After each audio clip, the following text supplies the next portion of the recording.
Haji Zainal Mustafa lahir pada tahun 1809 di Desa Cimerah, Kecamatan Singaparna, Tasikmalaya. Beliau merupakan putra dari pasangan Nawafi dan Nyi Ratmah.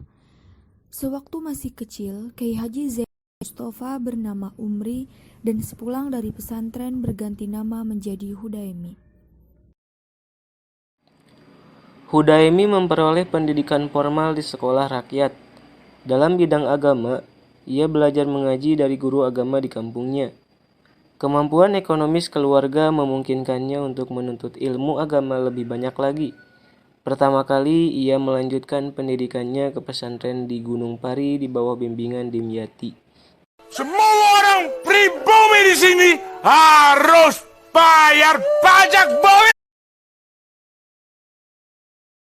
Kita dipaksa untuk membayar pajak.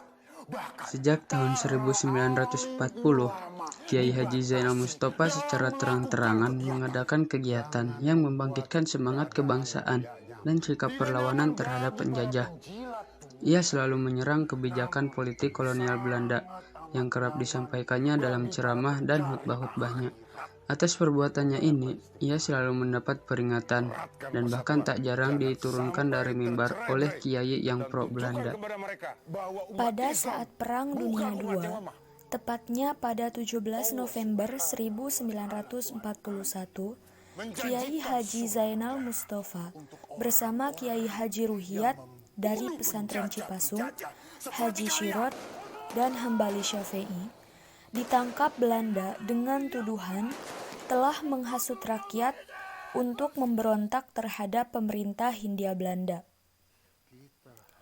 Mereka ditahan di penjara Tasikmalaya dan sehari kemudian dipindahkan ke penjara Sukamiskin Bandung dan baru bebas 10 Januari 1942.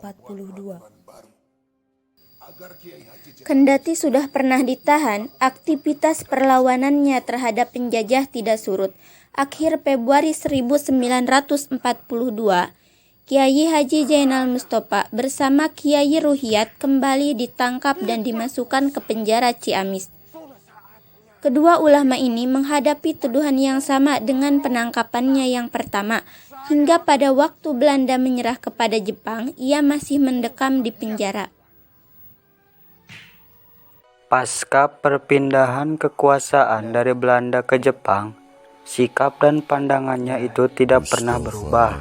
Bahkan, kebenciannya semakin memuncak saja manakala menyaksikan sendiri kezaliman penjajah terhadap rakyat.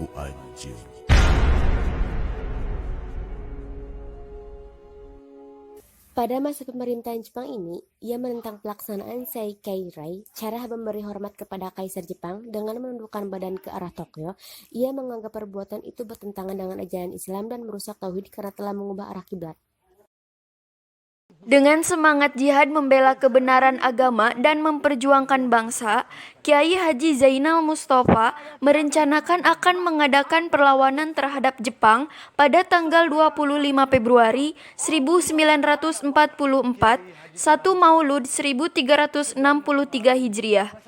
Mula-mula, ia akan menculik para pembesar Jepang di Tasikmalaya, kemudian melakukan sabotase, memutuskan kawat-kawat telepon sehingga militer Jepang tidak dapat berkomunikasi, dan terakhir membebaskan tahanan-tahanan politik. Untuk melaksanakan rencana ini, Kiai Haji Zainal Mustafa meminta para santrinya mempersiapkan persenjataan berupa bambu runcing dan golok yang terbuat dari bambu, serta berlatih pencaksilat. Kiai juga memberikan pelatihan spiritual atau tarekat seperti mengurangi makan, tidur, dan membaca wirid-wirid untuk mendekatkan diri kepada Allah Subhanahu wa Ta'ala.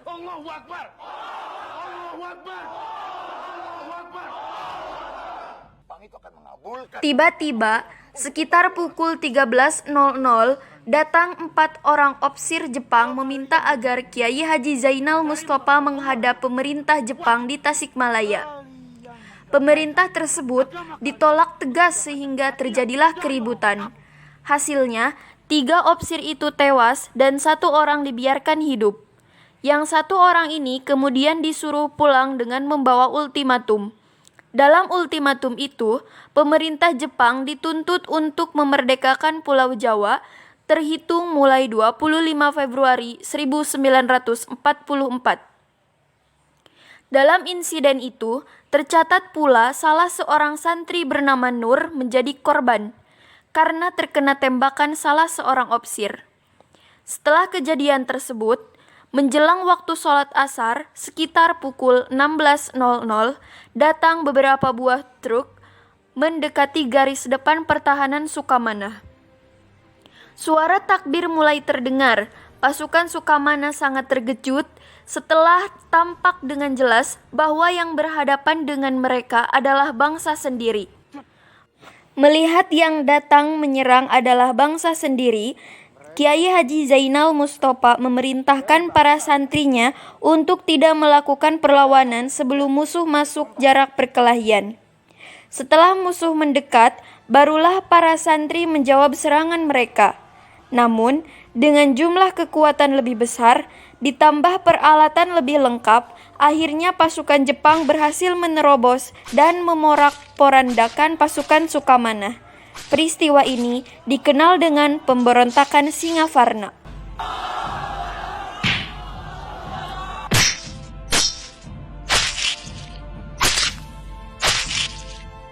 Para santri yang gugur dalam pertempuran itu berjumlah 86 orang.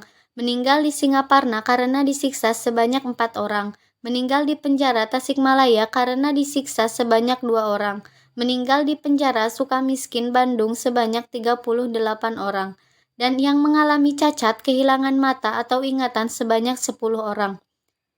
Adapun sehari setelah peristiwa itu, antara 700 sampai 900 orang ditangkap dan dimasukkan ke dalam penjara di Tasikmalaya. Sementara itu, Kiai Haji Zainal Mustofa sempat memberi instruksi secara rahasia kepada para santri dan seluruh pengikutnya yang ditahan agar tidak mengaku terlibat dalam pertempuran melawan Jepang, termasuk dalam kematian para opsir Jepang. Dan pertanggungjawaban tentang pemberontakan Singaparna dipikul sepenuhnya oleh Kiai Haji Zainal Mustofa.